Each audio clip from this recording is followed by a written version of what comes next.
The most recognized piece of music in the history of computing was composed by a man who had never owned the computer it played on, using a machine he considered the competition, in exactly 3.25 seconds. That's the Windows 95 startup sound. And that's the least strange part of this story. Windows 95 startup. In 1994, Microsoft needed a sound for Windows 95. Not a song, not a jingle, a feeling, compressed into the smallest possible musical moment. They reached out to Brian Eno. Eno was the pioneer of ambient music, the man who coined the genre's name with his 1978 album Ambient 1, Music for Airports. He was the producer behind landmark records by David Bowie, U2, and Talking Heads. He had never worked in 3 seconds before. The brief he received was, by his own description, absurd. The thing from the agency said, "We want a piece of music that is inspiring, universal, optimistic, futuristic, sentimental, emotional." This whole list of adjectives. And then at the bottom it said, "And it must be 3.25 seconds long." He found this so funny that it unlocked something. He called it like making a tiny little jewel. He became obsessed with the constraint. He made 84 different versions, 84 separate complete attempts at the same 3.25 second brief. The one Microsoft chose is the sound that has accompanied hundreds of millions of computer startups since August 1995. By the end of the 1990s, it was being heard by more people more frequently than almost any other piece of music in human history. No symphony, no pop song, no anthem reaches the same number of ears per day as a piece of audio that plays once when you turn on your computer. The detail that makes this story complete: Brian Eno made it on a Mac. "I've never used a PC in my life," he told the BBC in 2011. "I don't like them." The composer of the Windows startup sound had never touched a Windows computer. Microsoft paid him $35,000 for the session. Eno later reflected that completing the brief broke a creative block he had been carrying into his main work. "I got completely into this world of tiny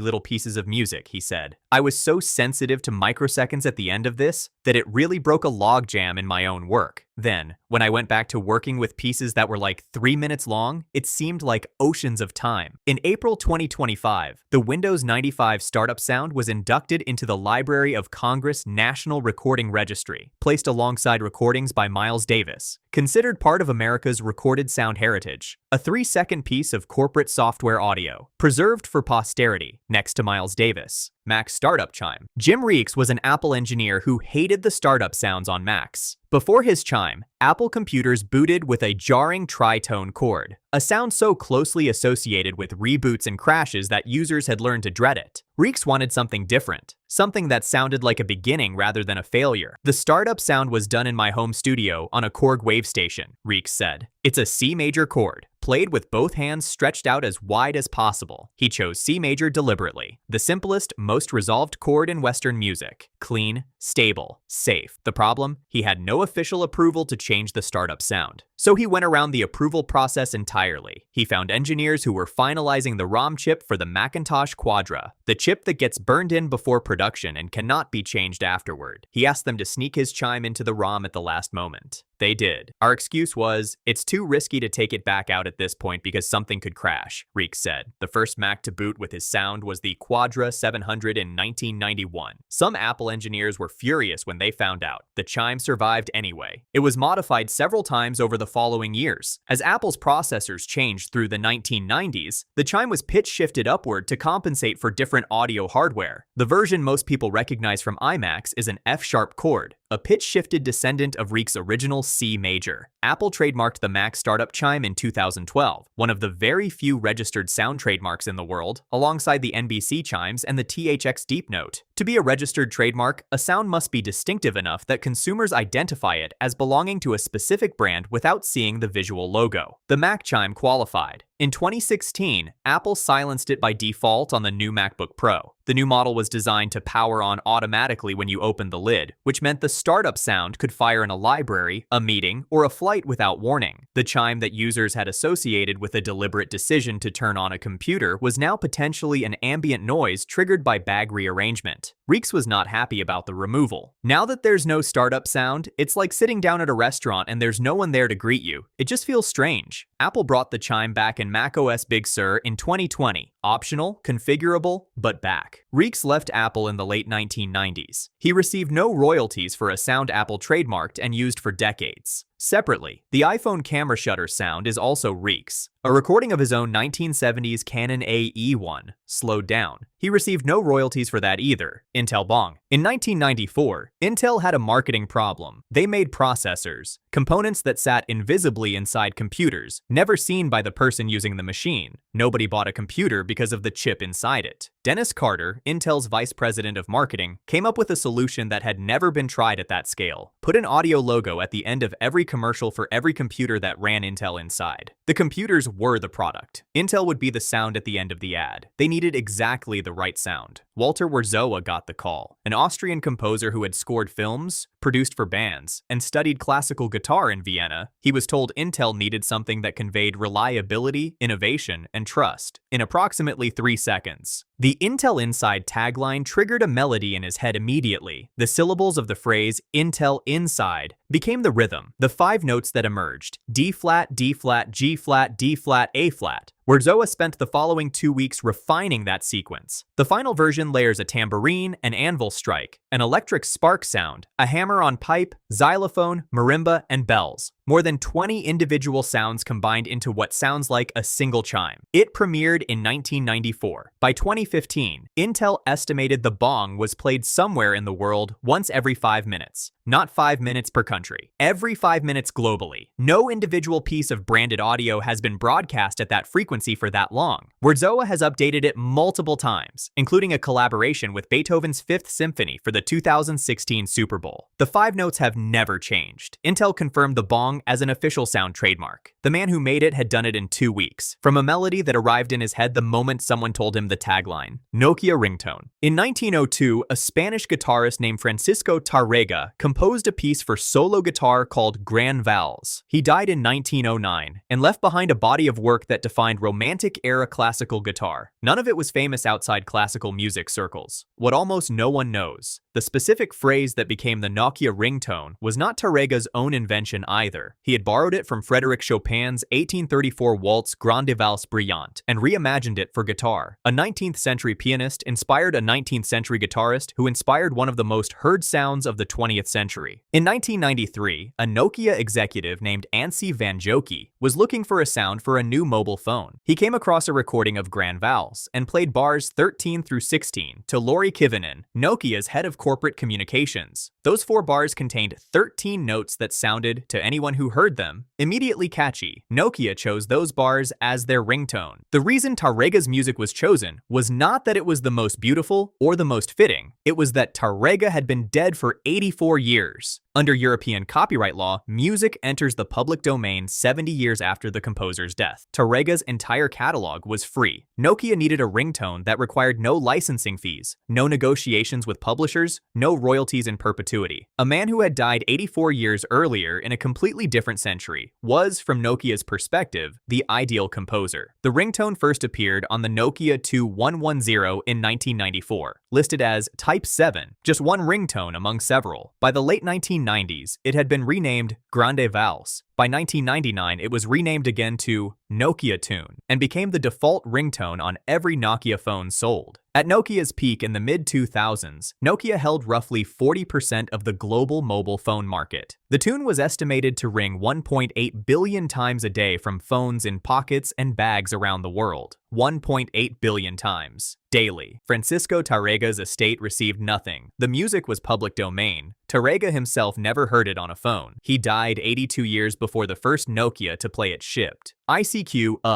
the sound that meant someone wanted you. ICQ launched in November 1996 and introduced something that had not existed before: the possibility of knowing, in real time, when a specific person came online. The software ran in the background. When someone on your contact list connected to the internet and opened ICQ, your computer played a sound. 2 syllables.